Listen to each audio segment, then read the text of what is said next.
எப்பொழுது அவன் வீட்டுக்குள் வந்தாரோ அவனுக்கு ரட்சிப்பு வந்தது. அல்லேலூயா. அவனுக்குள்ள மாற்றம் வந்தது.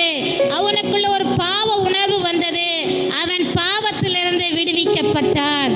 உடனே சொல்றான், ஆண்டவரே, என் ஆஸ்திகள்ல பாதியை நான் என்ன பண்றேன், ஏழைக்கு கொடுத்துட்றேன்.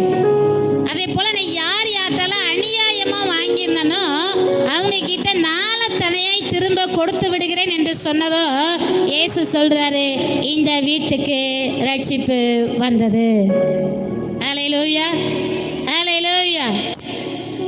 அதுவரையிலும் கிடைக்காத சந்தோஷம், சமாதானம் இப்பொழுது சகேவுக்கு கிடைத்து விட்டது.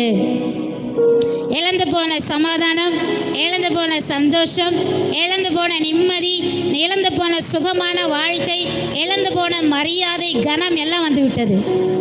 அதுக்கு முன்னாடி